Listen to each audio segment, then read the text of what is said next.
है ना। सो अब हम कोर्स खत्म करने के बाद अपने नेक्स्ट स्टेप की तरफ प्रॉपर चल पड़े हैं जी। That is proper revision. Revision तो हमने बीच बीच में भी बहुत बार की है पहले, लेकिन अब हमारा जो मेन फोकस है वो ओवरऑल टोटल रिविजन पे है। जो भी हमने क्लास 11th और क्लास 12th के अंदर कवर करा, उसको कैसे हम अच्छे से स्ट्रक्चर्ड वे में रिवाइज करें, ताकि हमारा जो भी हमारा कॉम्पिटिटिव एग्जाम हो, चाहे वो जेई मेंस हो, चाहे वो नीट हो, या फिर आने वाले टाइम में चाहे वो जेई एडवांस्ड हो, उसके लिए हमारी जो प्रेपरेशन है वो इस तरह से हो कि हमारा कॉन्फिडेंस लेवल बना रहे। सो देखो बेटा, कुछ पॉइंट्स हैं, कुछ टिप्स हैं जो मैं आपसे डिस्कस करूंगा आज, ठीक है। वो बहुत ज़रूरी है। एक चीज़ मैं हमेशा कहा करता हूं कि टीचर के साथ कांटेक्ट बिल्कुल नहीं तोड़ना। जब नॉर्मली रिवीजन शुरू हो जाती है ना, जब नॉर्मली रिवीजन के टेस्ट शुरू हो जाते हैं, तो स्टार्टिंग के कुछ टेस्ट ठीक चले जाते हैं तो लोग सही रहते हैं। फिर बीच बीच में जब जैसे ही प्रेशर बढ़ना शुरू होता है, तो बीच में एक आधा टेस्ट खराब भी होता है कभी कभी, और ये ऑलमोस्ट हर बच्चे के साथ होता है, चाहे वो कितना ही अच्छा बच्चा क्यों ना हो।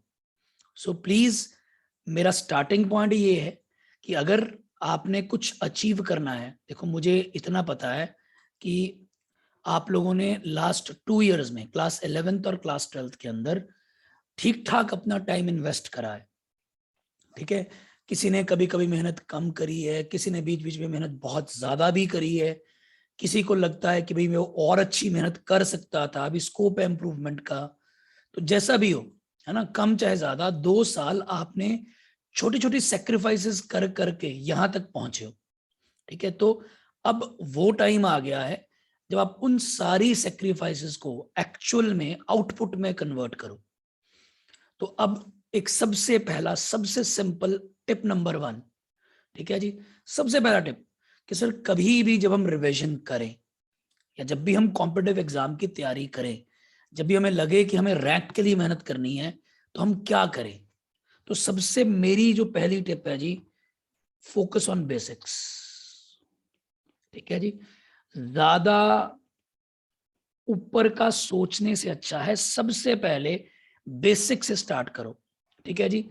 कीप थिंग्स सिंपल, बिल्कुल सिंपल चीजों को रखो। क्या ज्यादा आपने प्री प्लान नहीं करनी चीजें कि मैंने यहां तक ये रिवीजन कर देनी है, वहां तक वो रिवीजन कर देनी है, ठीक है बेटा।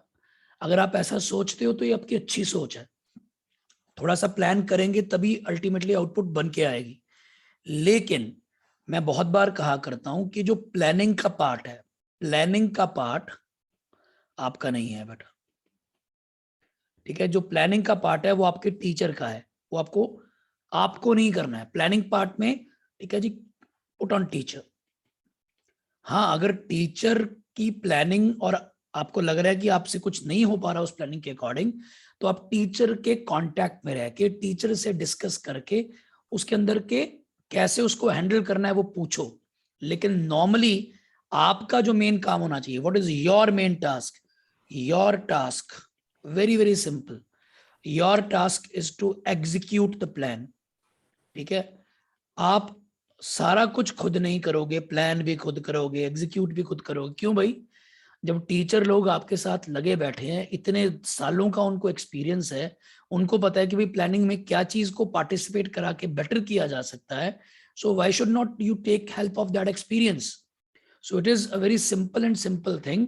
मैं बार बार बोल रहा हूँ, ज्यादा मुश्किल चीजें नहीं सोचनी, ज्यादा कॉम्प्लिकेट नहीं करना चीजों को बड़ा सिंपल रखना है। प्लानिंग टीचर करेगा, आपसे डिस्कस करेगा, आपने उसको चुपचाप सिंपली एग्जीक्यूट करना है, ठीक है सर। ये पहला पॉइंट बहुत सिंपल है सर। जब भी हम रिवीजन स्टार्ट करें, बहुत बड़े बड़े टारगेट्स नहीं बनाने, छोटे छोटे टारगेट्स बनाने हैं, और उन छोटे छोटे टारगेट्स को स्टेप बाय स्टेप अचीव करते जाना है। That's it. अपने आप बड़ा टारगेट अचीव हो जाएगा, ठीक है जी। Small targets. Now what is your small target? Simple. Small target है कि जो भी आपको टेस्ट का शेड्यूल दिया जाएगा, ठीक है, जो भी वो टेस्ट का शेड्यूल हो, आपको आसान लगे, मुश्किल लगे, मैनेजेबल लगे, अनमैनेजेबल लगे चाहे अनमैनेजेबल लगे, आपको उसको मैनेज करना है। सिंपल सी बात है। आपको प्लान एग्जीक्यूट करना है, उसमें आपको कोई इफ कोई बट नहीं करना। आपको चुपचाप प्लान के अकॉर्डिंग काम करना है। तो उसमें सबसे इंपॉर्टेंट स्टेप 2 जो मैं आपको बता रहा हूं, क्या बता रहा हूं कि सर जो प्लान आप दोगे, आप उसको जब इंप्लीमेंट करने लगोगे और बीच में जब कभी चीजें थोड़ी सी डिफिकल्ट लगेंगी, ठीक है, तो प्लीज बहुत आराम से चीजों को करके जितना होता है उतना करो। जो नहीं हो पाता उसकी टेंशन मत लो, जो हो रहा है उससे कॉन्फिडेंस लो।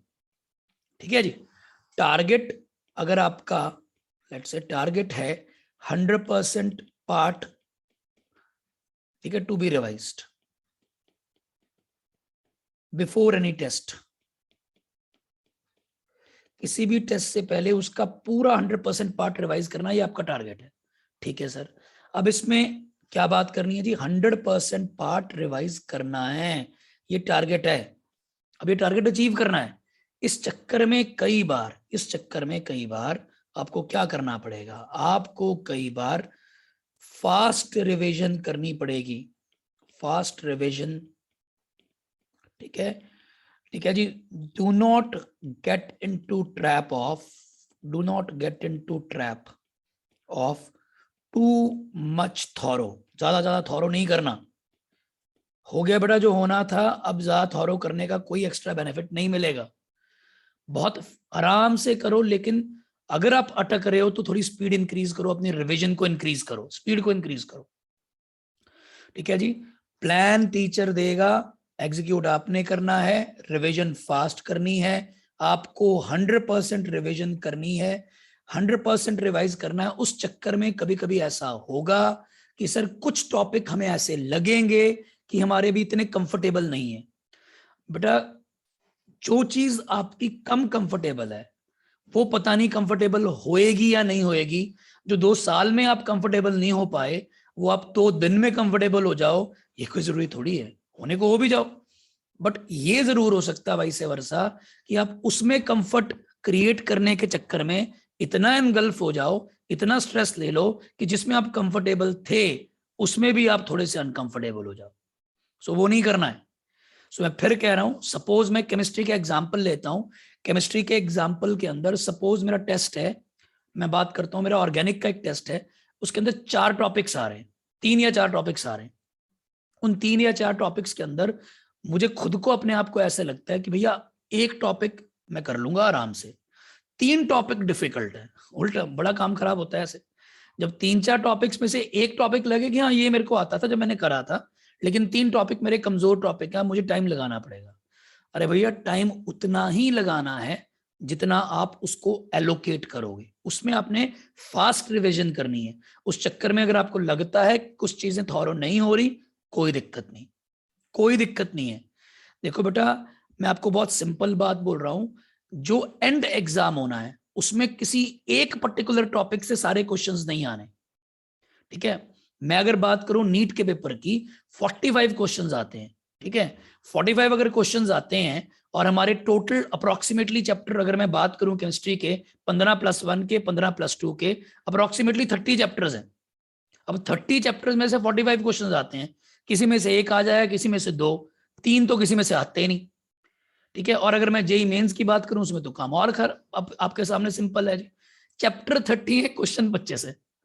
अब ये नहीं पता किस चैप्टर में से क्वेश्चन ही ना आए, तो जिस चीज की आप ज्यादा स्ट्रेस ले रहे थे, जिस चीज का आप टेंशन ले रहे थे, उसमें से क्वेश्चन ही ना आए। बड़ी बार ऐसा होता है।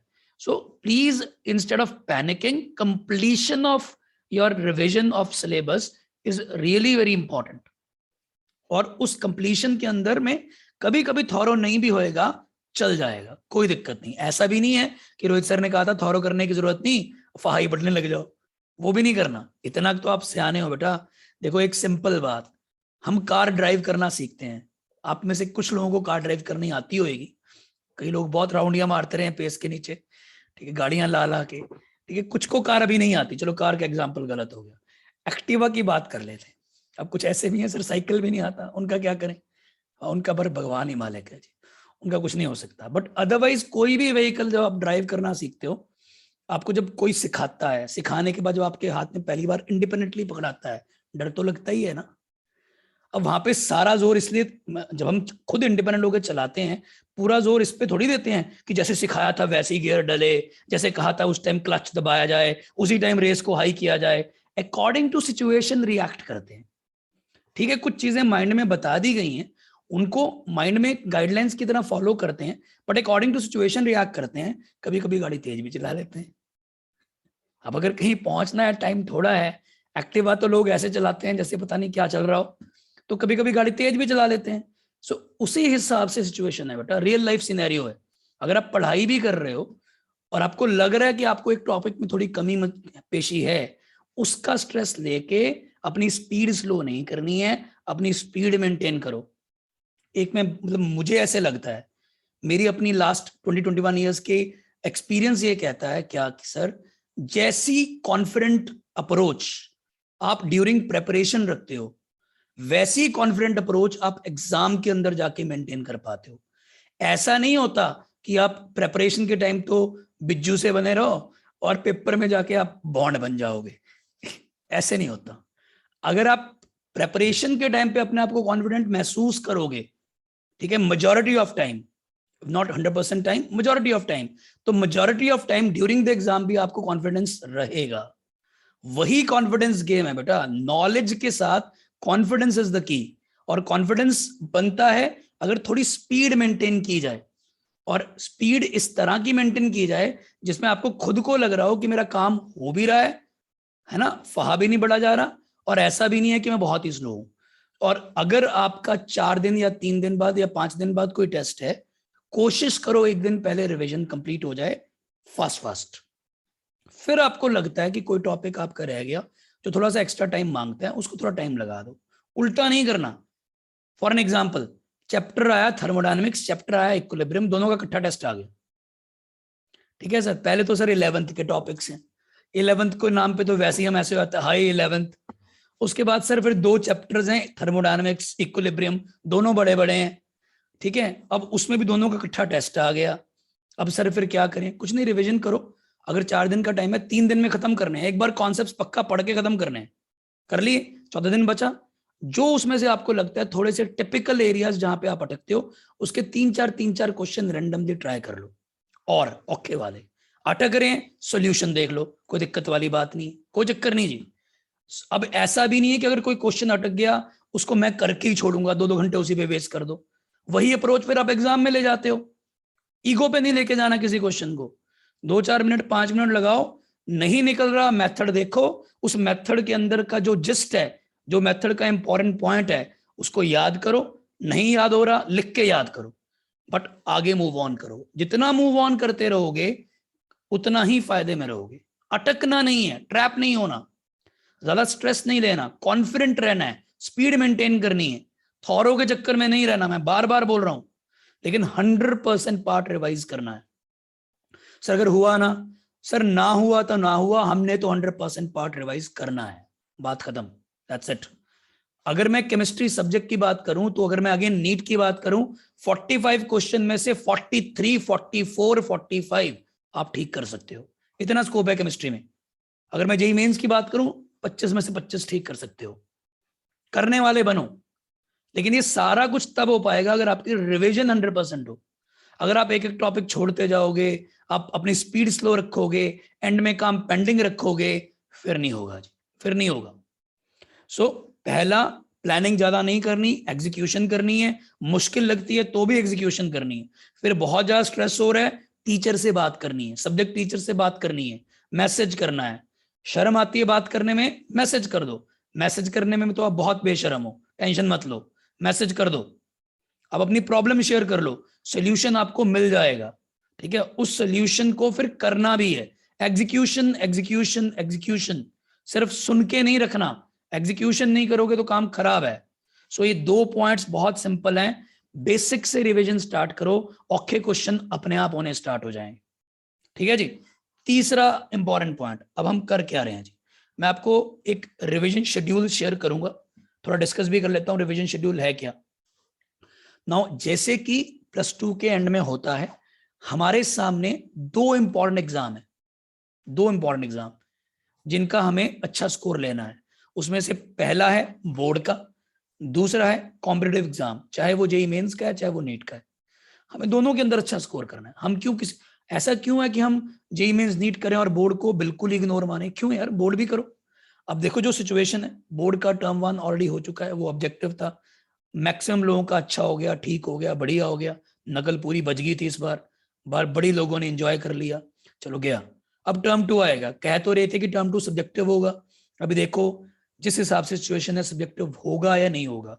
अगर ऑब्जेक्टिव हो गया टर्म 2 भी, फिर तो बढ़िया वारे न्यारे हो गए। क्यों? क्योंकि सर फिर तो जेईई मेंस नीट का पेपर ही बन गया, फिर तो कुछ और है ही नहीं, फिर तो कुछ अलग से प्रेपरेशन भी नहीं हुई ना, फिर तो जो जेईई मेंस नीट की प्रिपरेशन हो रही है वही सबकी प्रिपरेशन हो रही है। तो अभी के लिए आपने यही मान के चलना है कि आपने कॉन्सेप्ट्स करने हैं और आपका main focus JEE mains NEET है, क्योंकि चांसेस हैं कि बोर्ड का एग्जाम उसी पैटर्न पे ही आएगा। So you don't have to think differently for boards, you have to think similarly just like JEE mains and NEET. तो सिंपल सी बात है, तो आपके आगे एग्जाम ऑब्जेक्टिव ही आने वाला है, मेनली एक्सपेक्टेशन यही है। तो इसलिए स्ट्रेस नहीं लेना सब्जेक्टिव का, ऑब्जेक्टिव पे फोकस थोड़ा ज्यादा कर लो, at least for the month of February. वो क्यों? फरवरी के एंड तक आते आते चीजें क्लियर हो जाएंगी, तब की तब देखेंगे। एटलीस्ट अब हमारे सामने जो है हम उसके अकॉर्डिंग काम करें, ठीक है। अब जो रिवीजन प्लान मैं आपसे डिस्कस करूंगा, उसमें हमने लास्ट ईयर भी ऐसे ही प्लान बनाया था, इस ईयर भी ऐसे ही प्लान बना रहे हैं जी। क्या जो रिवीजन है उसके अंदर हमारा फोकस है जो +1 एंड +2, ठीक है जी, हम पैरेलल चला के चलेंगे। अब इसका क्या मतलब सर? जो रिवीजन टेस्ट सीरीज बनेगी, देखो बेटा +2 हमने अभी रिसेंटली करी है, उसका अभी दिसंबर में बोर्ड का टर्म 1 एग्जाम दिया था, 6-7 चैप्टर हमने सारे सब्जेक्ट्स के रिवाइज किए थे, तो एटलीस्ट वो तो अभी 1 महीना पहले ही रिवाइज किए हैं, तो वो तो रिवाइज ही हैं। अब जो उसके बाद वाले चैप्टर कवर करे हैं वो वैसे ही फ्रेश मेमोरी के अंदर हैं, तो ऐसी कोई दिक्कत वाली बात नहीं। तो मुझे ऐसे लगता है कि +2 का पार्ट जब आप टेस्ट दोगे आपको हेल्प करेगा कॉन्फिडेंस रिगेन करने में, कॉन्फिडेंस मेंटेन करने में, क्योंकि वो थोड़ा फ्रेश मेमोरी में है। अब जो +1 का पार्ट है, क्योंकि वो थोड़ा पहले किया हुआ है, तो थोड़ी सी उसको रिकॉल करने में एफर्ट ज्यादा लगेगी, है ना। तो अगर मैं सारा का सारा +1 का पार्ट एक ही बार में कराऊंगा तो सारी एफर्ट एक ही बार में लगेगी और सारा रिलैक्स टाइम एक ही बार में हो जाएगा। तो we have tried to made a schedule in which we are going to balance 11th and 12th topics, जो उनके कनेक्टेड टॉपिक्स होंगे 11th एंड 12th के, हमने उनको कनेक्ट करके शेड्यूल बनाने की कोशिश करी। कई बार किसी किसी टेस्ट में अकेले 11th के टॉपिक भी आएंगे, कई बार किसी किसी टेस्ट में अकेले 12th के टॉपिक भी आएंगे, बट मोस्टली टेस्ट में कुछ 11th कुछ 12th का टॉपिक आएगा, ताकि आपके ऊपर बहुत ज्यादा एफर्ट डालने वाला प्रेशर ना पड़े, ठीक है। और दूसरी इंपॉर्टेंट बात, जब हमारी 12th थोड़ी थोड़ी साथ साथ चलती जाएगी, तो बाय चांस बोर्ड के अंदर कोई भी चेंज आता है, बोर्ड की डेट्स में कुछ भी अनाउंसमेंट होती है, तो वी आर मेंटली प्रिपेयर्ड कि हाँ यार हम कल ही 11th ही करते नहीं रह गए, हमें 12th दोबारा से 12th शुरू नहीं करनी है, हमारी 12th भी पैरेलल चल रही है, जब मर्जी गाड़ी के गियर चेंज करके हम 12th को और स्ट्रॉन्ग कर सकते हैं। तो ये बहुत इंपॉर्टेंट बात है। तो हमारा जो रिवीजन शेड्यूल बना है उसमें 11th और 12th को बैलेंस करने की कोशिश की गई है। जो हमारे टेस्ट बनेंगे पीसीएम पीसीबी कंबाइंड टेस्ट होंगे जैसे होते हैं, ठीक है, physics chemistry maths, physics chemistry bio. जो टेस्ट का शेड्यूल बना हुआ है उसमें कुछ टेस्ट 7 डेज के गैप के बाद है, कुछ टेस्ट 5 डेज के गैप के बाद है, कुछ टेस्ट 4 डेज के गैप के बाद है, डिपेंडिंग अपॉन कैसा उसके अंदर कोर्स है और कैसा टीचर्स को मिलके लगा कि भैया यहाँ पे थोड़ा टाइम ज्यादा देते हैं, यहाँ पे कम टाइम दे के चल जाएगा, तो उसके हिसाब से डेज का गैप दिया गया, ठीक है। फिर भी अगर आपको डेज का गैप कम लगता है तो आपने क्या करना है, क्या करना है, बोलो क्या करना है, क्या सिखाया, क्या करना है बताओ? Fast revision. फास्ट रिवीजन करनी है, बिल्कुल सही, और अपने उतने ही टाइम में काम पूरा करना है। बहुत सोच समझ के डिस्कशन के साथ टॉपिक्स चूज किए गए हैं, बहुत सोच समझ के डिस्कशन के बाद डेज का ब्रेक दिया गया है। एंड अब यहाँ पे आपने एक टीचर के एक्सपीरियंस पे रिलाई करना है। अगर कहा गया है कि इतने दिनों में ये टॉपिक करना है तो करना है, बस ये मेन बात है, हिम्मत मार के करना है, ठीक है जी। अब जो कोर्स प्लान है उसमें अगर मैं केमिस्ट्री की बात करूं, केमिस्ट्री ओवरऑल केमिस्ट्री के हमारे 3 मेन पार्ट हैं जी, है ना जी। ओवरऑल जो अगर हम बात करें अपनी केमिस्ट्री की, ठीक है, उसमें हमारे 3 मेन पार्ट हैं। वो कौन कौन से? हमारे केमिस्ट्री का अगर मैं बात करूं, एक है बेटा फिजिकल केमिस्ट्री, एक है ऑर्गेनिक केमिस्ट्री और एक है इनऑर्गेनिक केमिस्ट्री, ठीक है जी। ये हमारे 3 मेजर पोर्शंस हैं केमिस्ट्री के जो हमने ओवरऑल रिवाइज करने हैं 11th 12th मिला के। अच्छा, कितने लोगों को अब ये ऑनेस्ट वाला हैंड रेज करना है जी, ठीक है जी, कितने लोगों को, ठीक है, सबसे कंफर्टेबल ऑर्गेनिक लगती है जी? कितने लोगों को सबसे कंफर्टेबल ऑर्गेनिक लगती है? देखो कंफर्टेबल, देखो अपना सोच समझ के अपना रेज करो हैंड, कोई दिक्कत वाली बात नहीं। जिसको नहीं लगती नहीं लगती, इसमें क्या है जी, जिसको लगती है तो लगती है। कितने लोगों को लगता है कि ऑर्गेनिक कंफर्टेबल है, कोई दिक्कत नहीं, हो जाएगी, कोई टेंशन वाली बात नहीं। अच्छा, okay, let me see the hands. Okay, काफी लोगों को लगता है जी, बढ़िया बात है जी। Hands down, put your hands down. कितने लोगों को लगता है कि, hands down please everyone. Okay, put your hands down. Nandini, put your hand down, thank you. कितने लोगों को लगता है कि सबसे आसान जो है पोर्शन, वो जो है सर पता है कौन सा है? वो है सर इनऑर्गेनिक का। सबसे आसान पोर्शन सर इनऑर्गेनिक का है। कितने लोगों को ये लगता है सबसे आसान पोर्शन इनऑर्गेनिक का है? करना भी पड़ेगा, कहना नहीं है कि सबसे आसान पोर्शन इनऑर्गेनिक का है। चलो, very good, I am very happy. ठीक है, काफी लोगों को लगता है कि इनऑर्गेनिक का पोर्शन काफी आसान है जी। Okay, hands down please, that's nice. हर तरह के लोग हैं हमारे बीच में। और कितने लोगों को लगता है कि, हैंड्स डाउन प्लीज, कितने लोगों को लगता है कि जो फिजिकल का पोर्शन है वो बहुत डिफिकल्ट है? कितने लोगों को लगता है कि फिजिकल का पोर्शन बहुत डिफिकल्ट है जी? ओके जी, फिजिकल का पोर्शन डिफिकल्ट लगता है जी, मेडिकल वाले ज्यादा है जी। ओके, मेडिकल वालों को लगता है कि फिजिकल केमिस्ट्री वाला पोर्शन डिफिकल्ट है जी। चलो, अब मैं आपको बता देता हूं कि जो मैंने शेड्यूल बनाया है केमिस्ट्री का, ठीक है, जो मैंने शेड्यूल बनाया है केमिस्ट्री का, कौन कह रहा है कि मेरे को फिजिकल बहुत मुश्किल लगती है? कोई बात नहीं बेटा, मैंने शेड्यूल बनाया फिजिकल जो केमिस्ट्री का, उसमें मैंने नंबर 1 पे रखी है ऑर्गेनिक। ठीक है, नंबर 1 पे रखी है ऑर्गेनिक। ऑर्गेनिक नंबर 1 पे रखने का देखो लॉजिक यही है कि उसमें 11th वाला पोर्शन कम था, 12th वाला पोर्शन ज्यादा है। पहली बात तो मेरा रीजन ये था जी। तो जब मैं स्टार्ट करूं केमिस्ट्री के टेस्ट, तो मेरे को 11th के प्रेशर को एकदम से हैंडल करने में थोड़ा टाइम मिल जाएगा, थोड़ा गैप मिलेगा, आराम आराम से 11th का पोर्शन आएगा। ठीक है, तो 12th का पोर्शन क्योंकि ऑर्गेनिक में ज्यादा है, तो हमारा स्टार्टिंग जो पार्ट है वो ऑर्गेनिक के पोर्शन से होएगा। उसमें 11th के तो 2 ही पार्ट है मेन, जीओसी एंड हाइड्रोकार्बन्स। और हाइड्रोकार्बन्स का भी मेजर पार्ट +2 ऑर्गेनिक के सारे चैप्टर्स में किसी ना किसी रिएक्शन में कवर हुआ है। तो इसीलिए मैंने ऑर्गेनिक के पोर्शन को नंबर 1 इंपॉर्टेंस दी है, और सबसे पहले यही है। दानिश कुछ कह रहे हो बेटा?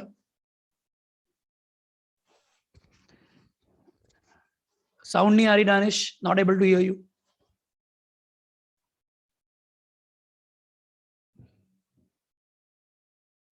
अब आ रही है सर? हाँ बेटा, आ रही है। सॉरी सर, वो फिजिकल वाले जो टफ था okay okay, hands down, hands down. Okay बेटा, अब फिजिकल कुछ लोगों को टफ लगता है, मोस्टली को नहीं लगता।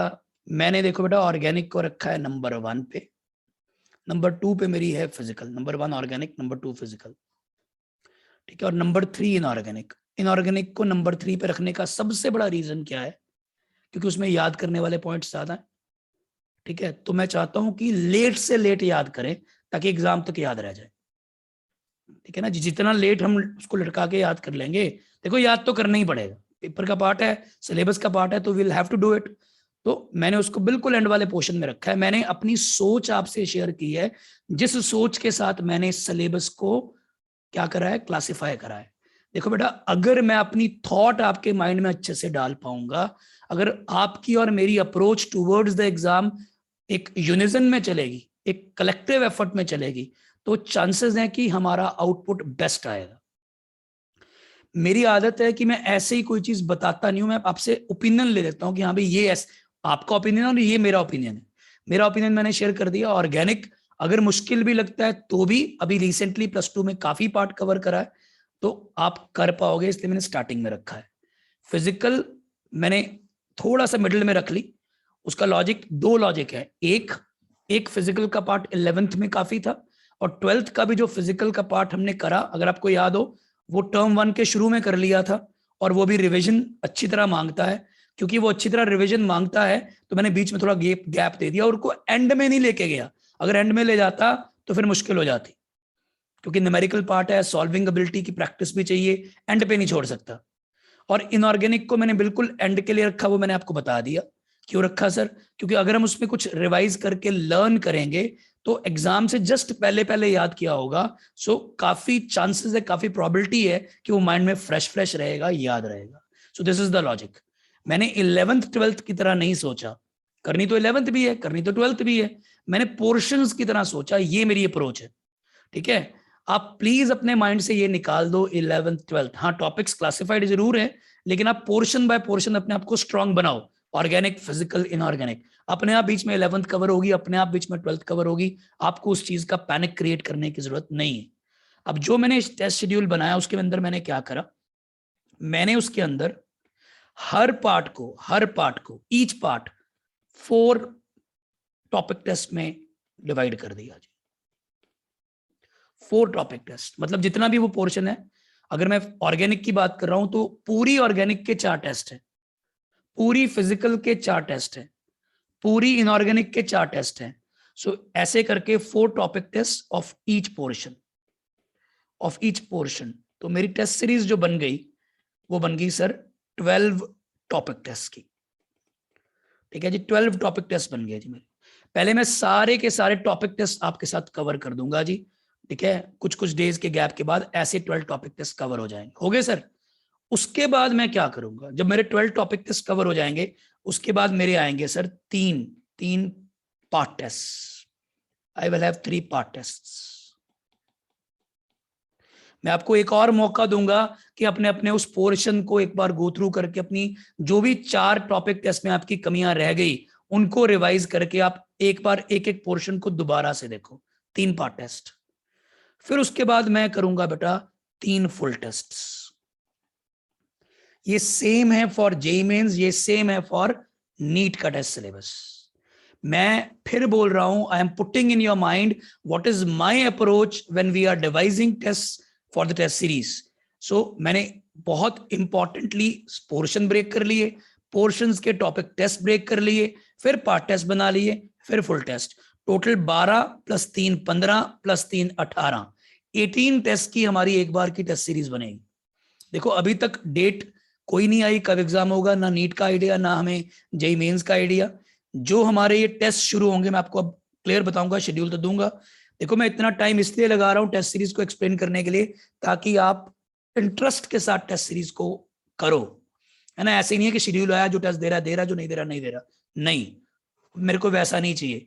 2 साल में मैं तो अपने टॉपिक टेस्ट को लेकर, संडे टेस्ट को लेकर भी बड़ा पर्टिकुलर था। अगर कोई टेस्ट नहीं देता तो आई फील बैड, क्योंकि जब आप लोग रेगुलर क्लासेस के अंदर इतनी एफर्ट करते हो और आप अपनी ही एफर्ट को चेक नहीं करते हो कि हमारी कहाँ पे कमी है और कहाँ पे इंप्रूवमेंट का स्कोप है, टेस्ट मिस कर जाते हो, फिर मेरे को दुख होता है कि यार आपने एक अपॉर्चुनिटी लूज कर दी। वो अपॉर्चुनिटी आपने अब फाइनल टेस्ट सीरीज में लूज नहीं करनी, आपने हर टेस्ट को इक्वली इंपॉर्टेंस दे के तैयार करना है।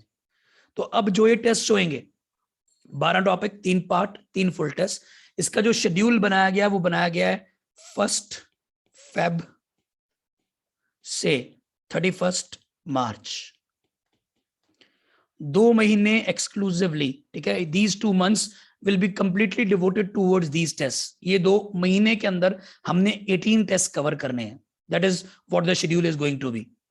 अब एक और इंपॉर्टेंट बात बताता हूं, मैंने केमिस्ट्री के अंदर स्टार्टिंग का पोर्शन ऑर्गेनिक इसलिए भी रखा क्योंकि उसमें मेरा रिवाइज करवाने वाला पार्ट अब कम है, आपका सेल्फ स्टडी करने वाला पार्ट ज्यादा है।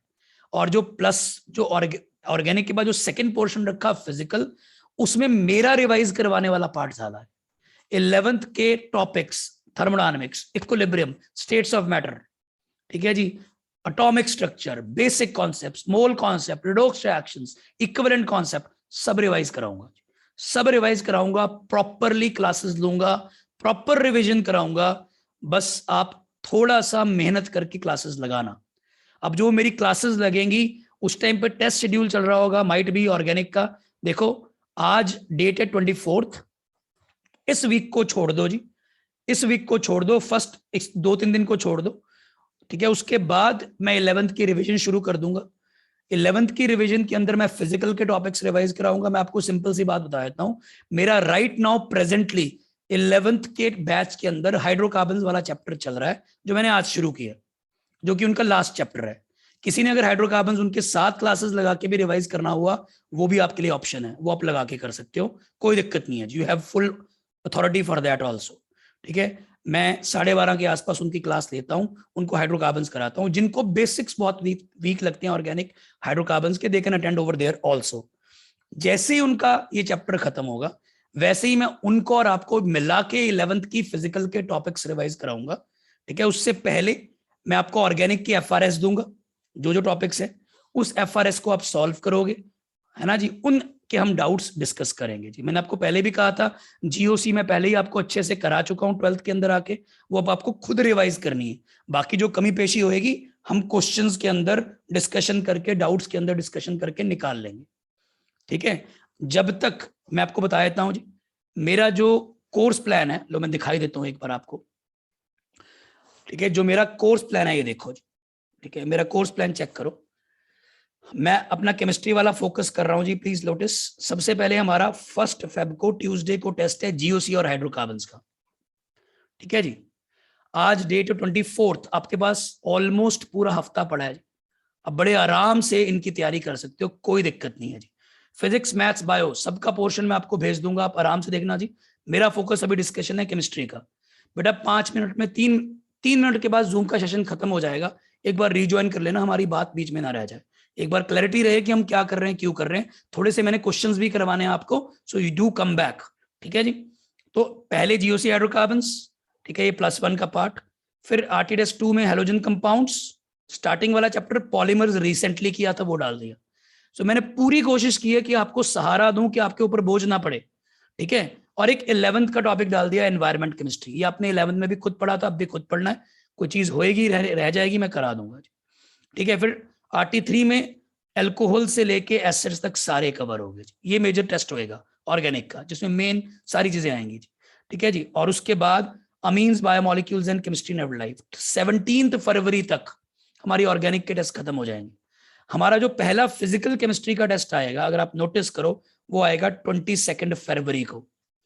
ठीक है जी, ऑलमोस्ट 1 महीना पड़ा है, और मेरी कोशिश है कि उस 1 महीने के अंदर मैं आपको ये सारे basic concepts, gas state, thermodynamics, equilibrium, redox reactions, atomic structure, periodic, चलो ये तो पीरियोडिक, तो चलो अगला चैप्टर आ गया, इसको तो हमने इनऑर्गेनिक का पार्ट मान लिया।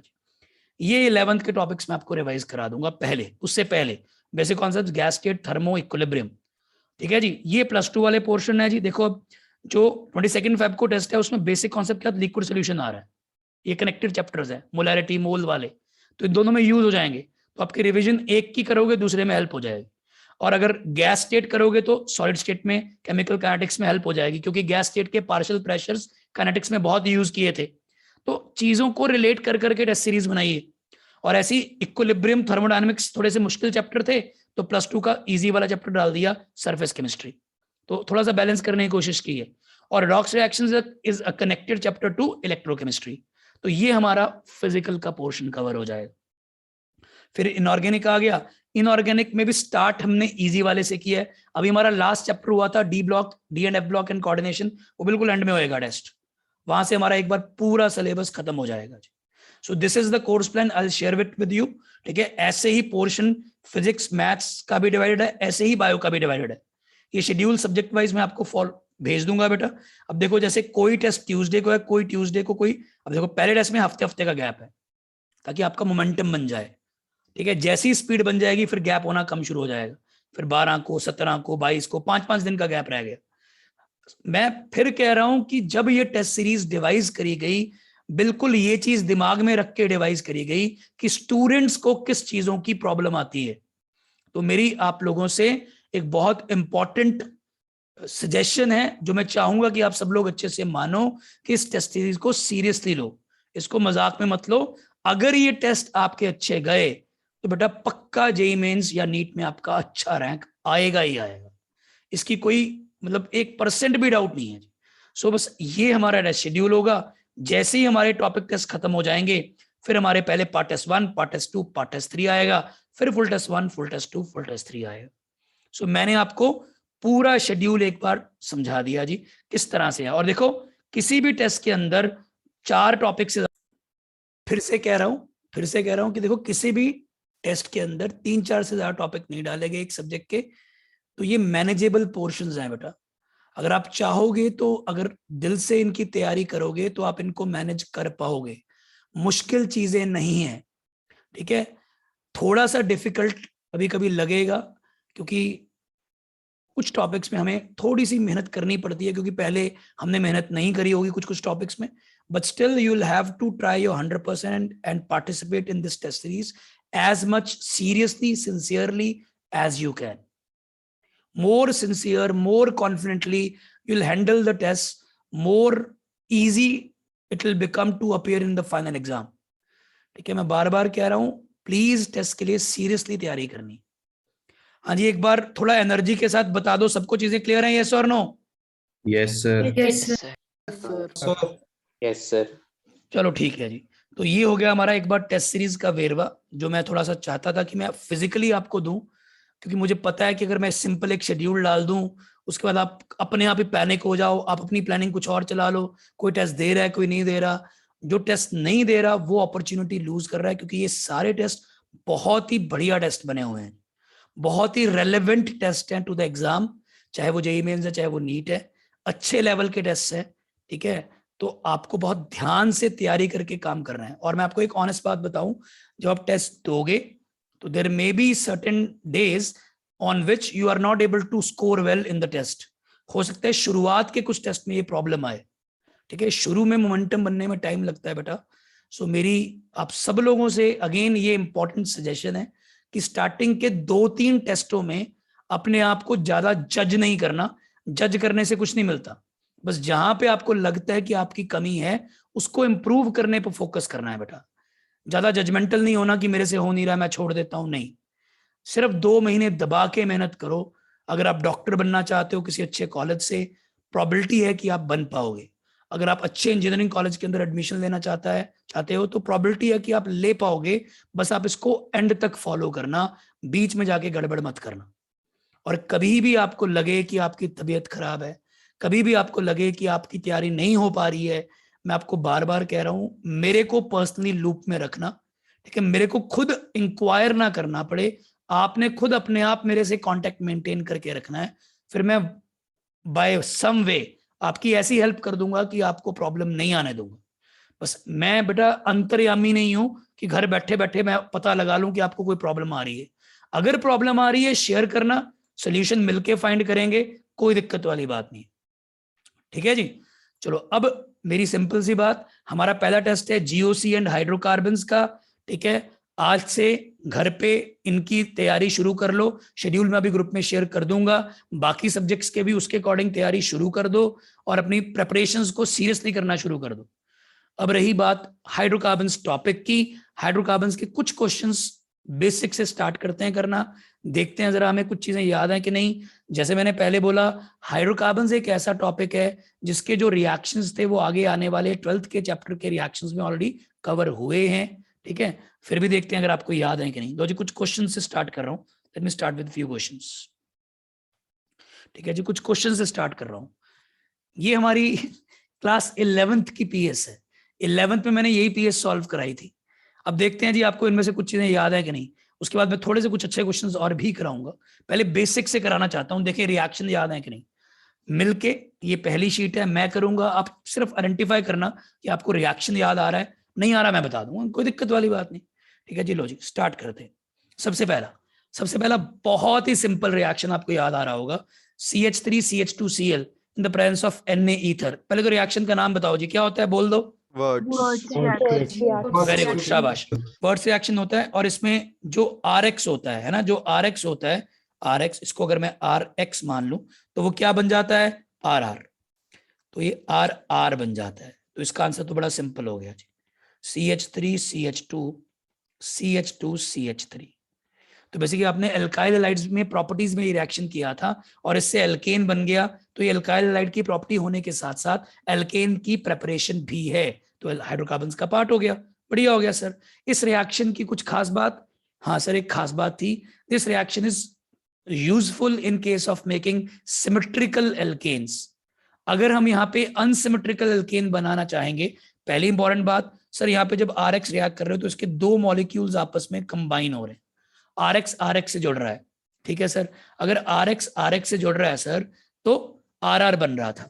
तो अगर आप RX को RX से जुड़ने की बजाय अगर आप RX को R' X से जोड़ते, ठीक है, अगर RX को R' X से जोड़ते तो क्या होता, तो सर ये होता कि यहाँ पे क्या बनना शुरू हो जाता सर, यहाँ पे RR तो बनता, साथ में RR' बनता, साथ में R' भी बन जाता, मिक्सचर ऑफ हाइड्रोकार्बन्स बनता सर जो सुटेबल ना रहता। तो ऐसे एल्केन्स अगर बनाना चाहें जो दो इक्वल पार्ट्स में डिविजिबल नहीं है तो ये रिएक्शन उसके लिए उतना यूजफुल नहीं है, हालांकि बना देगा लेकिन यूजफुल नहीं है। लो जी, सेकंड पार्ट दिया हुआ है जी। सेकंड पार्ट में रिएक्शन का नाम याद कराना है। फर्स्ट पार्ट का तो आपने बोल दिया था, वर्ड्स रिएक्शन था जी। सेकंड पार्ट रिएक्शन क्या है जी, raise your hands. Second part में शुरू करते हैं जी। सेकंड पार्ट, हाँ जी विनायक बताओ जल्दी से, क्या नाम है जी? Clemmensen reduction. Very good, second part reaction है जी क्लेमेंसन रिडक्शन। इसमें बनेगा क्या, इसमें एल्डिहाइड्स और कीटोन्स जो रिड्यूस होके C डबल बॉन्ड O को रिड्यूस होके CH2 पार्ट बना देते हैं, तो it will become what, benzene as it is रहेगा। बिल्कुल सही, और उसके ऊपर CH3 लगा जाएगा, इस केस में इसका नाम टोलुइन बन जाएगा। बहुत बढ़िया जी, वेरी गुड, शाबाश। और इस रिएक्शन का डेफिनेटली नाम इंपॉर्टेंट है जी, this is called as Clemmensen reduction. Clemmensen reduction, ये क्लेमेंसन रिडक्शन रिएक्शन हमने करा था एल्डिहाइड्स एंड कीटोन्स के अंदर। एल्डिहाइड्स एंड कीटोन्स को रिड्यूस करके ये हाइड्रोकार्बन्स में कन्वर्ट कर देता है। ये कुछ नहीं करता सर, ये C double bond O part को रिड्यूस करके कन्वर्ट करता है CH2 में, ठीक है जी। और खास बात, क्लेमेंसन रिडक्शन में जो मीडियम यूज हो रहा है वो एसिडिक मीडियम है कि बेसिक मीडियम है? एसिडिक मीडियम, ठीक है जी। एसिडिक मीडियम में रिएक्शन हो रहा है, जिंक एमलगम यूज किया जा रहा है एसिडिक मीडियम में, ठीक है। इसका एक भाई भी था, अगर हम चाहें तो एल्डिहाइड्स कीटोन्स को बेसिक मीडियम में भी रिड्यूस कर सकते थे। उस रिडक्शन का नाम हुआ करता है वॉल्फ किश्नर रिडक्शन। लेकिन अगर एसिडिक मीडियम में एल्डिहाइड्स कीटोन्स को रिडक्शन कर रहे हैं तो उसका नाम है क्लेमेंसन रिडक्शन। लो जी, थर्ड पार्ट के लिए रेज योर हैंड्स, कौन सा रिएक्शन है? ये तो अभी रिसेंटली एक लास्ट लेटेस्ट कुछ चैप्टर्स में किया था। शाबाश शाहद, बताओ बेटा क्या रिएक्शन है? Sir soda lime decarboxylation. Very good बेटा, शाबाश। थर्ड रिएक्शन जो थर्ड पार्ट आया इसमें, इसका नाम है soda lime decarboxylation of carboxylic acids और sodium salts of their carboxylic acids. Quite right. इसमें जो प्रोडक्ट बनेगा चाहत क्या बनेगा बताओ बेटा, शाबाश। सर इसमें से एक तो CO2 इवॉल्व होगी। बिल्कुल सही, और मेन चीज क्या बनेगी? CH3 very good. चाहत ऐसे लग रहा है हमारे पास कोई मिल गया का जादू आ गया। चलो अच्छा लग रहा है बेटा, मतलब मैं अगर बीच में मजाक कर रहा हूं तो please don't take it personally, I am just trying to make it more interesting session, nothing like that कि मुझे आप सच्ची में जादू लग रहे हो, ठीक है। चलो, बट आप क्यूट लग रहे हो। ओके, सोडियम प्रोपियोनेट को अगर हमने सोडा लाइम के साथ रिएक्ट करके हीट करा तो रिएक्शन का नाम है सोडा लाइम डीकार्बोक्सिलेशन। और इसमें आपने नाम से ही बोला जी, डीकार्बोक्सिलेशन होनी है तो कार्बन डाइऑक्साइड निकल जाएगी। डीकार्बोक्सिलेशन वर्ड का मतलब ये होता है लॉस ऑफ कार्बन डाइऑक्साइड। अगर सर यहां से कार्बन डाइऑक्साइड निकल गई तो उस जगह से जहां से CO2 निकली है वहां पे एक H आके लग जाएगा और CH3 बन जाएगा। और यस, रिएक्शन का नाम होगा सोडा लाइम डीकार्बोक्सिलेशन।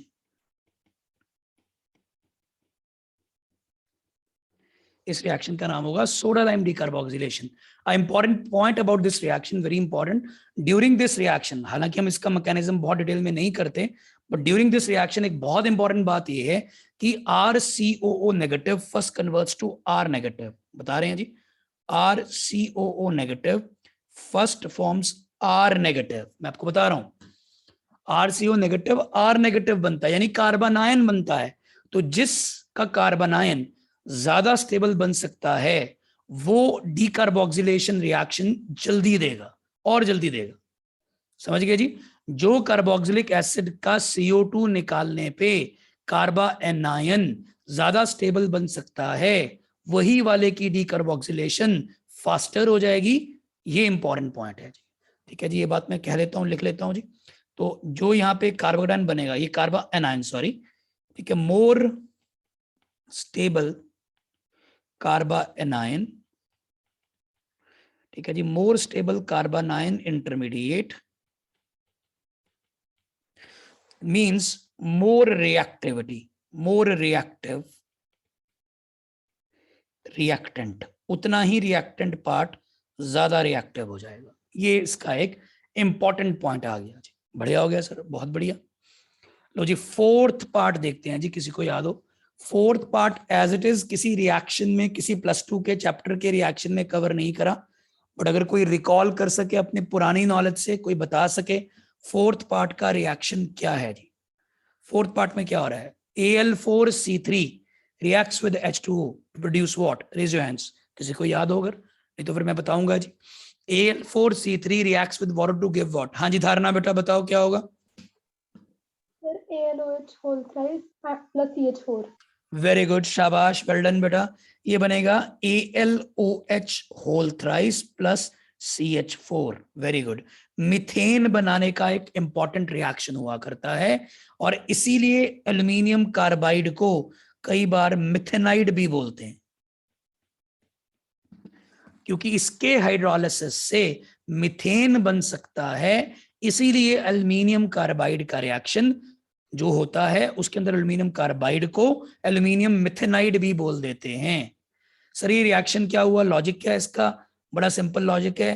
देखो एक इंपॉर्टेंट बात, ये जो रिएक्शन है ये हाइड्रोलाइसिस रिएक्शन, हाइड्रोलाइसिस है, हाइड्रोलाइसिस ऑफ कार्बाइड्स। अब एक इंपॉर्टेंट बात सर, हाइड्रोलाइसिस ऑफ कार्बाइड्स की मैं आपको साइड पे बात समझाने की कोशिश करता हूं, इंपॉर्टेंट पॉइंट है। Let me recall it. क्या सर? जो हाइड्रोलाइसिस ऑफ कार्बाइड्स होता है उसमें एक बहुत इंपॉर्टेंट बात है सर, वो क्या सर? जब भी हम हाइड्रोलाइसिस करते हैं ना, तो हम क्या करते हैं? लेट अस से हम हाइड्रोलाइसिस में वाटर यूज करते हैं, H2O टूट जाता है as what? H plus OH minus. मैं फिर बोल रहा हूं जी, नाम पढ़ो, 2 हिस्सों में तोड़ दो। हाइड्रोलाइसिस, पानी, लाइसिस मतलब ब्रेकिंग डाउन, टूट जाना। पानी टूट गया तो क्या दिया? H positive and OH negative. तो पानी टूट के H पॉजिटिव OH नेगेटिव बनता है। अब क्या होता है जी? अब मेटल कार्बाइड्स होते हैं, मेटल कार्बाइड्स में वाटर डालने पे और सारा कुछ छोड़ो, एक चीज की गारंटी है जो बनेगा ही बनेगा, वो बनेगा मेटल हाइड्रोक्साइड। क्या बनेगा जी? Metal hydroxide. मेटल कार्बाइड का फॉर्मूला कुछ भी हो सकता है, हमें नहीं पता कौन सा मेटल है, MXCY, मुझे नहीं पता कैसा मेटल कार्बाइड है। मेटल है और साथ में कार्बन है तो मेटल का कार्बाइड है। और एक बात पता है जी, मेटल जो होता है इसमें M जो होगा दैट से वो Y प्लस है ना जी, वो तो Y प्लस होएगा। मेटल जो होगा वो तो कैटायन पार्ट बनेगा, कैटायन। तो जो एक कैटायन पार्ट है वो किससे जुड़ेगा? OH माइनस से। हाइड्रोलाइसिस में क्या होता है? ऑपोजिट चार्जेस आपस में कंबाइन होते हैं अलग अलग मॉलिक्यूल्स में आके, अलग अलग मॉलिक्यूल से आके। पानी का OH माइनस आया, मेटल का पॉजिटिव आयन आया, पक्का मेटल हाइड्रोक्साइड तो बनेगा ही बनेगा। साथ में क्या बनता है वो डिपेंड करता है कैसा कार्बाइड आयन है। साथ में या बनता है मीथेन, जो मैंने अभी आपको बताया, मीथेन बन सकता है जी, या फिर कभी कभी बनता है एसिटिलीन, एसिटिलीन बन सकता है जी सर, या फिर कभी कभी बनता है CH3C ट्रिपल बॉन्ड CH। इन तीनों में से कोई ना कोई एक चीज निकलती है जी। नाम बता सकते हो जी? पहले वाले का नाम क्या है सर? मीथेन, ठीक है जी। दूसरे वाले का नाम sir acetylene, which is in IUPAC naming called as ethyne, acetylene या इथाइन। और तीसरे वाले का नाम क्या है सर? प्रोपाइन, ठीक है सर।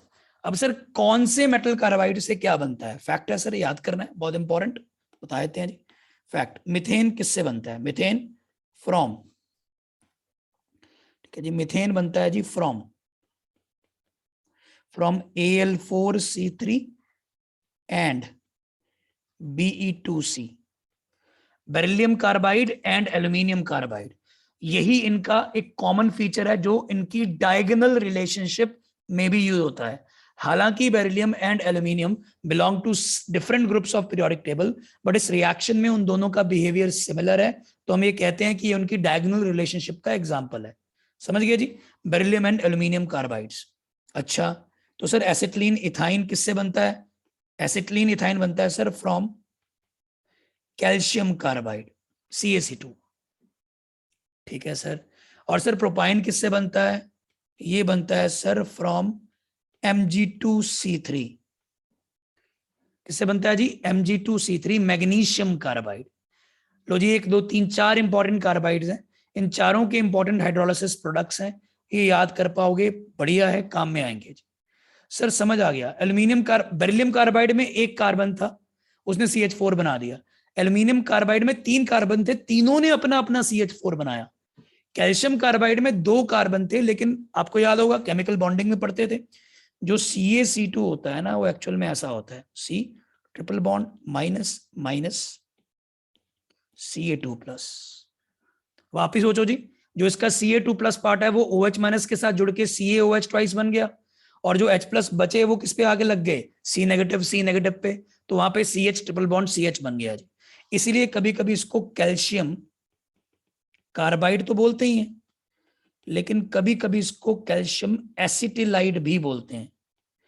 जो मिथेन बनवाता है मिथेनाइड, जो एसिटिलीन बनवाता है एसिटिलाइड, जो प्रोपाइन बनाएगा प्रोपाइनाइड, ऐसे भी बोल देते हैं उसको, मैग्नीशियम प्रोपाइनाइड, ऐसे भी कई बार बोल दिया जाता है।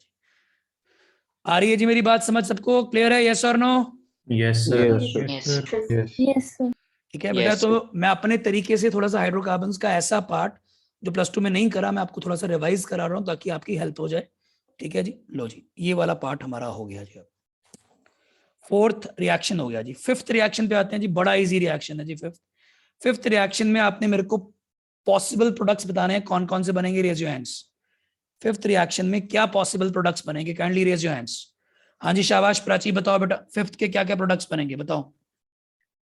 सर एक तो सेंटर वाले C पे ब्रोमीन लग जाएगा, हाइड्रोजन हटके, और एक वेरी साइड गुड, वाले पे। वेरी गुड, बिल्कुल सही बेटा, बिल्कुल सही, very good. 2 important possible products हो गए इसके जी। एक बन गया सर, बहुत सही, CH3, यहां लग गया Br, यहां आ गया CH3 प्लस सर एक बन गया CH3, और बिल्कुल कोने वाले पे CH2Br। ये रिएक्शन हमने बड़ा कराया जी, बहुत कराया ये रिएक्शन। ठीक है, एक सेकंड बेटा, एक सेकंड।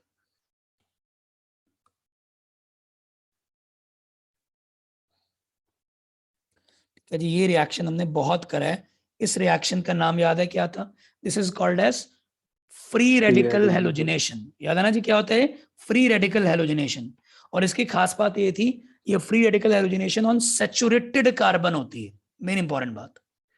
ठीक है, उस हाइड्रोजन को रिप्लेस किया जाता है जो सैचुरेटेड कार्बन पे हो। So this is free radical halogenation. ठीक है जी, फ्री रेडिकल हेलोजिनेशन।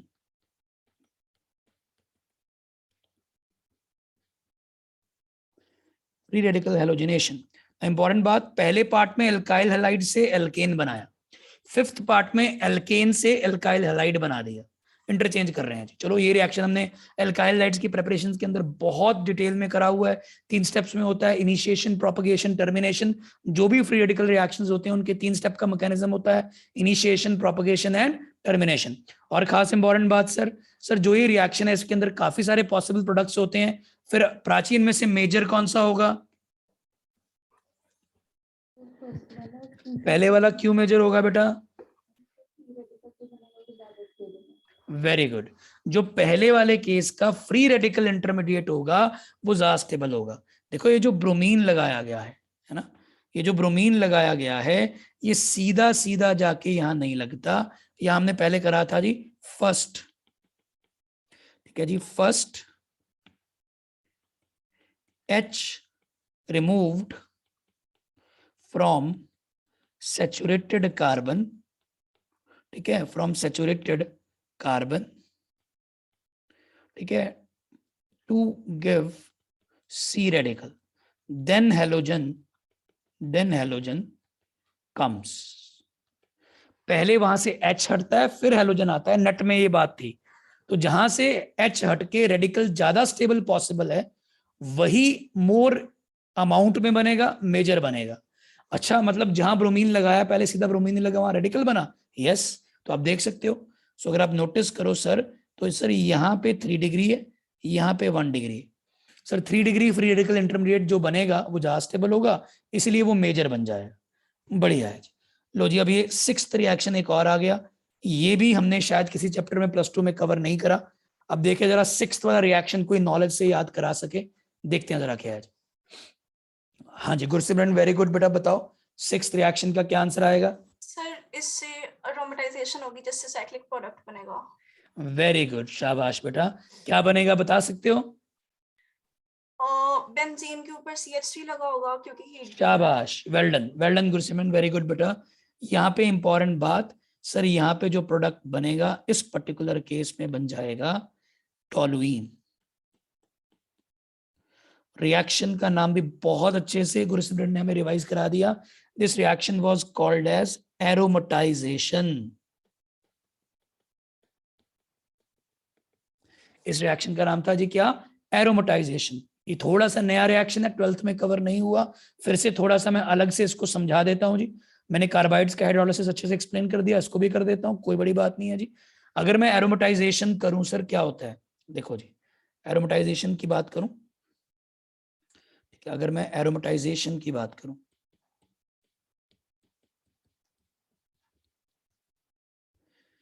देखो बेटा, एरोमेटाइजेशन नाम में ही क्लैरिटी है, क्या? एरोमेटिक बनाना।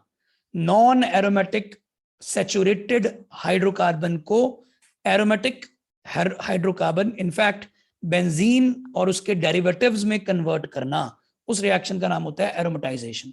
बताते हैं कैसे होता है जी ये रिएक्शन।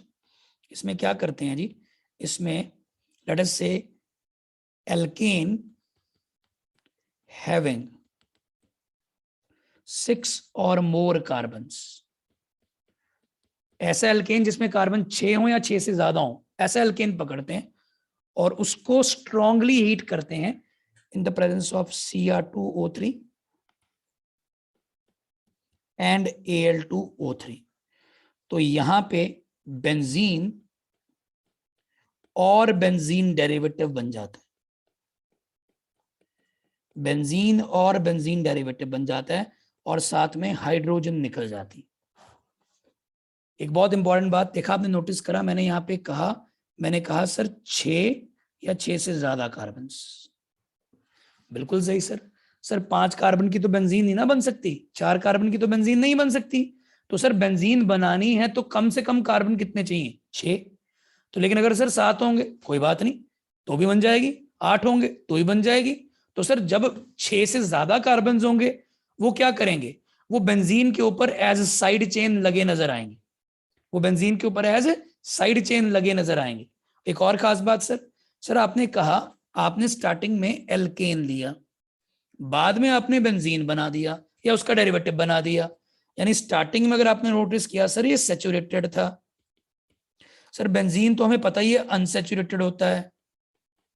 तो सर हाइड्रोजन की बैलेंसिंग करने के लिए आपको अलग से हाइड्रोजन इवॉल्व करानी पड़ेगी, तो तभी हाइड्रोजन बैलेंस हो पाएंगे। और कहा जाता है फिर इस रिएक्शन के ड्यूरिंग, क्योंकि हाइड्रोजन निकल रही है, so it involves dehydrogenation. It involves what? Dehydrogenation. Hydrogen का निकलना is called as what? Dehydrogenation. Hydrogen निकाली जा रही है। एग्जाम्पल के तौर पे, एग्जाम्पल के तौर पे 1 2 3 4 5 6 7 8, मैंने 8 कार्बन ले लिया, 8 कार्बन वाला एक एल्केन ले लिया। लेट अस से this is an octane. 1 2 3 4 5 6 7 8, 8 carbon वाला मैंने ऑक्टेन ले लिया। इसके अंदर मैंने Cr2O3 Al2O3 डाल के इसको हीट कर दिया सर। तो क्या हो गया सर? कुछ नहीं सर, इसमें से 6 की तो रिंग बन गई सर, फिर बाकी 2 सर हो सकता है ऐसे साइड चेन की तरह लगे आ जाए, हो सकता है ऐसे बने आ जाए,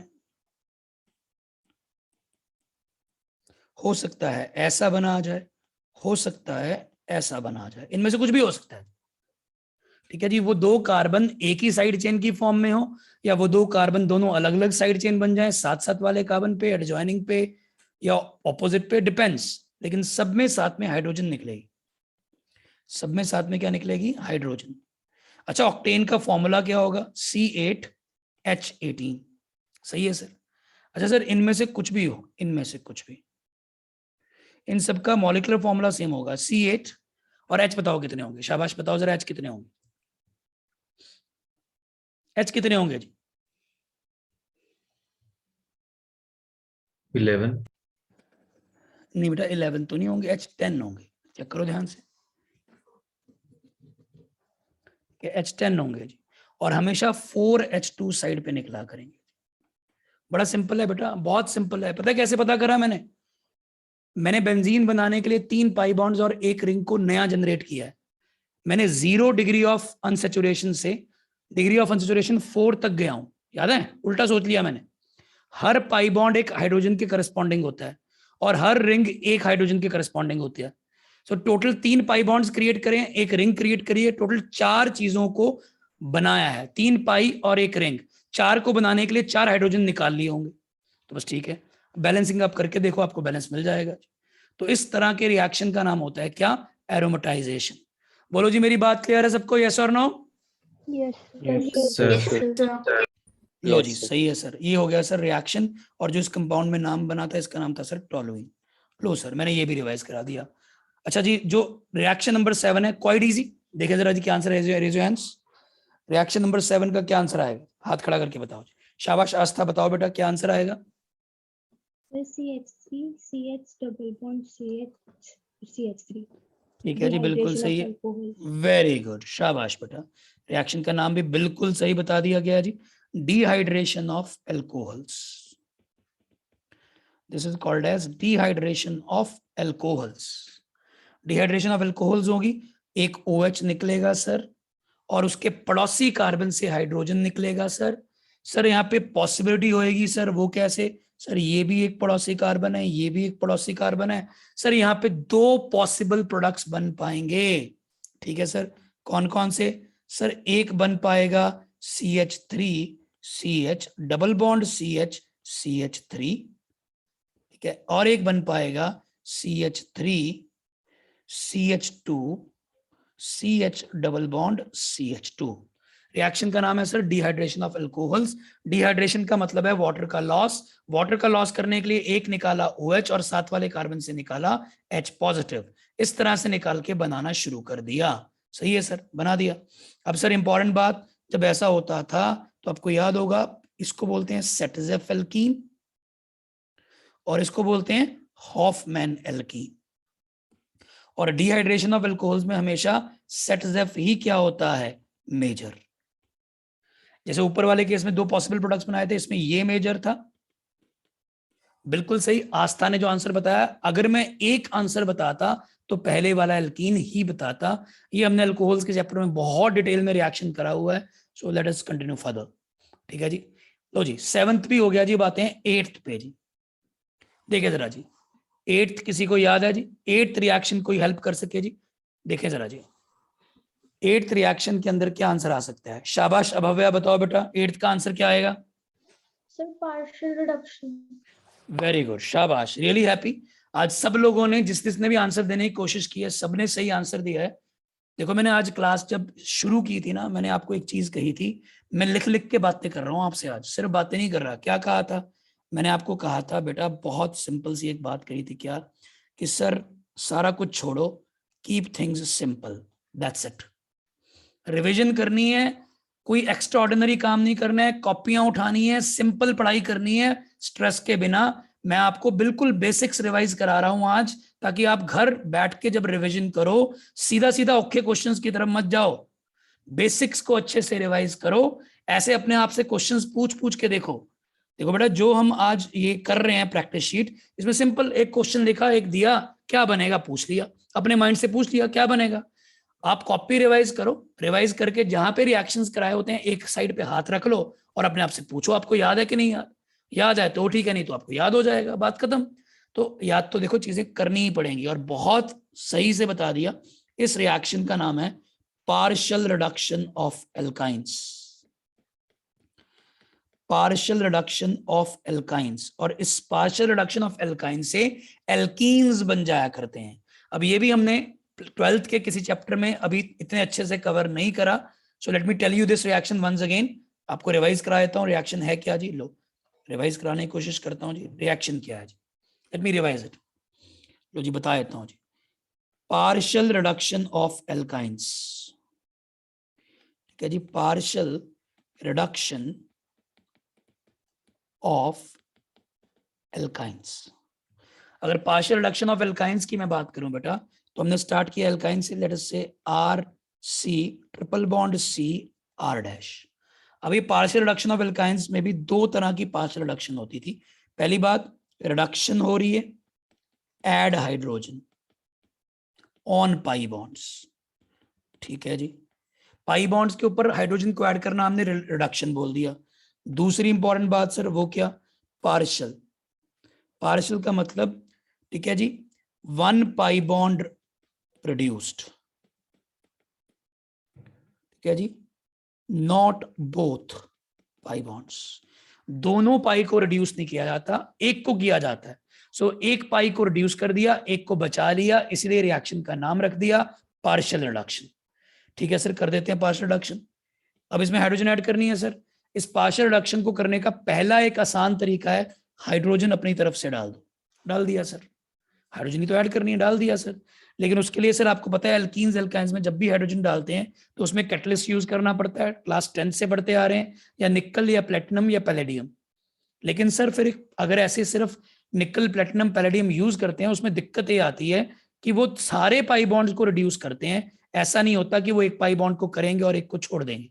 लेकिन हमें तो कहा गया है कि एक को करना है एक को छोड़ना है, तो इस पैलेडियम को पॉइजन करना पड़ता है, पॉइजनड पैलेडियम। ये हमने यूज करा था, ऐसा ही कैटलिस्ट यूज किया था in the preparation of aldehydes from acid chlorides in a reaction called रोजनमंड reduction. और वहां पे इस पॉइजनड पैलेडियम का नाम था लिंडलर्स कैटलिस्ट। तो एक तरीका तो ये है सर, आप इसमें लिंडलर्स कैटलिस्ट डाल दो। और पॉइजन करने के लिए डालना क्या पड़ेगा सर, या बेरियम कार्बोनेट, ठीक है, चलो बेरियम सल्फेट या कैल्शियम कार्बोनेट या क्विनोलिन, ये सब इसके पॉइजन्स हैं कैटलिस्ट के। ये कैटलिस्ट को इस तरह से मॉडिफाई करेंगे कि वो एक पाई बॉन्ड को रिड्यूस कराएगा, दूसरे को रिड्यूस नहीं कराएगा। तो यहां से बनना शुरू हो जाएगा R C double bond C R dash. और एक कमाल की बात सर, यहां जो हाइड्रोजन लगेंगे, बहुत इंपॉर्टेंट, यहां जो हाइड्रोजन लगेंगे सर दोनों सेम साइड से ही लगेंगे। सर ये सिन एडिशन है। कौन सी एडिशन है बेटा, सिन एडिशन। सिन एडिशन याद है क्या होती थी, ऐड होने वाली दोनों चीजें किससे ऐड होती हैं, only from same side. Same side. Very good, only from same side add होती हैं।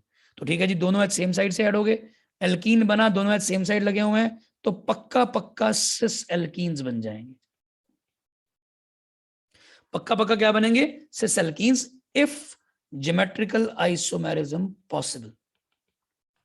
अगर ज्योमेट्रिकल आइसोमर्स उस एल्कीन के पॉसिबल हैं तो जो प्रोडक्ट इस रिएक्शन में बनेगा वो सिस एल्कीन ही बनेगा। Very very important. So Lindlar's catalyst के साथ कर दी पार्शियल रिडक्शन। चलो सर एक तरीका और है बेटा, एक तरीका और क्या है वो देख लेते हैं। हम इसके अंदर क्या डाल दें, हम इसके अंदर वो डालें जो पीछे रिएक्शन में लिखा गया था, क्या हम इसके अंदर डाल दें Na in the presence of liquid ammonia। ठीक है जी, Na in the presence of liquid ammonia। यहां इंपॉर्टेंट बात, यहां Na की जगह लिथियम भी चल सकता है, यहां लिक्विड अमोनिया की जगह अल्कोहल भी आ सकता है, लेकिन ज्यादा कॉमन तो यही लिखा आता है, Na in the presence of liquid ammonia। ठीक है जी, ये एक स्पेशल तरीका है पार्शियल रिडक्शन ऑफ एल्काइंस करने का, और इससे जो बन के आता है वो बनता है जी RC double bond CR dash, एक H यहाँ लग गया, दूसरा H यहाँ लग गया। तो मैं आपको बता रहा हूं जी, यहाँ पे जो H और H ऐड होंगे जी, H और H एडिंग, एडिशन, कहां से? सिन एडिशन के एंटी एडिशन बेटा? Anti addition. तो इस केस में जो एडिशन होएगी वो पक्का पक्का एंटी एडिशन होएगी जी। तो इसको बोलते हैं जी एंटी एडिशन, HH की एंटी एडिशन। क्योंकि एंटी एडिशन हो रही है तो सिस एल्कीन्स बनेंगे कि ट्रांस एल्कीन्स? Trans alkenes. तो ये डिफरेंस है जी, दो तरह की पार्शियल रिडक्शन है, एक से सिस एल्कीन बनते हैं, एक से ट्रांस एल्कीन। ये दूसरी वाली जो पार्शियल रिडक्शन है जिसमें एंटी एडिशन हो रहे हैं, इसका नाम भी है, this is called as Birch reduction. इस रिएक्शन का नाम है जी क्या? Birch reduction. This is called as Birch reduction. Very very important, जो जो चीजें हटके आ रही हैं 12th में नहीं यूज की थी, मैंने 3-4 रिएक्शन अच्छे से रिवाइज करा दिए बेटा, उनके की पॉइंट्स भी याद करा रहा हूं, प्लीज बी केयरफुल, रिवाइज कर लो अच्छे से। चलो इसका नाम है जी क्या? Birch reduction sir. बढ़िया हो गया सर। चलो ये हो गया जी हमारा पार्शियल रिडक्शन वाला रिएक्शन। लो चलो ये तो आपने बता दिया जी। तो यहाँ पे पक्का पक्का हमारा प्रोडक्ट पता लग गया क्या बनने वाला है। It will become CH3, C double bond C, CH3, एक H उस साइड से, एक H इस साइड से। सो एंटी एडिशन होकर ट्रांस एल्कीन बन गया था, ये प्रोडक्ट बन गया था। लो जी इजी वाला 9th पार्ट का आंसर, हरी जल्दी से बताइए 9th पार्ट का आंसर क्या होने वाला है? जल्दी जल्दी, क्लास खत्म होने वाली है, अभी 1-2 मिनट रह गए जी, अभी 2-3 पार्ट खत्म कर दें, अब इसके बाद क्लास कंटिन्यू नहीं करेंगे, जितना हो गया हो गया, ठीक है जी। ओके जी 9th पार्ट, लास्ट बार एक बार बोल दूं बेटा, आज की क्लास में ठीक है मेरा मेन फोकस था टेस्ट सीरीज से आपको अच्छी तरह से अवेयर करना, मेरा वो टारगेट पूरा हो गया, ठीक है। दूसरा आपको ये रियलाइज कराना कि रिवीजन आप कर पाओगे अगर आप बेसिक्स को पकड़ो, ज्यादा मुश्किल चीजों के चक्कर में मत रहो, बेसिक बेसिक पकड़ो और करते चले जाओ, फास्ट फास्ट रिवाइज, कुछ कुछ क्वेश्चंस ट्राई करो, कुछ कुछ कॉपी नोट्स रिवाइज करो, हो जाएगा। तीसरा, मैं अपनी क्लासेस अपने हिसाब से लूंगा, मैं आपको क्लासेस का शेड्यूल एक दिन पहले बता दिया करूंगा, कल क्लास है कि नहीं है, नहीं कोई होमवर्क दे दिया करूंगा। अब फोकस आपको अपनी सेल्फ स्टडी पे ज्यादा करना है, मेरी क्लास पे डिपेंड कम रहना है। बट हाँ, ये मेरा आपको प्रॉमिस है, जब जब जरूरत होगी मैं क्लासेस लूंगा, ऐसे नहीं है क्लासेस नहीं लूंगा। मैंने बोला है कि 11th का पार्ट मैं अच्छे से आपको रिवाइज कराऊंगा तो कराऊंगा, बट क्या रोज क्लास होगी ये जरूरी नहीं है। I will take almost 3 to 4 classes in a week according to flexibility, ठीक है। वो तीनों दिन 4 दिन लगातार भी हो सकते हैं, एक दिन छोड़ के भी हो सकता है, मैं आपको एक दिन पहले बता दिया करूंगा, लेकिन हफ्ते में 3 से 4 क्लास लूंगा, इससे नहीं, ज्यादा टाइम सेल्फ स्टडी पे डिवोट करना है, ठीक है। मैं काम कराऊंगा, आपने काम करना भी है, मेरी सिर्फ क्लास लगाने से कोई फायदा नहीं, ठीक है जी। Now coming on to 9th part, Sahaj बताओ बेटा क्या आंसर है, शाबाश जल्दी से।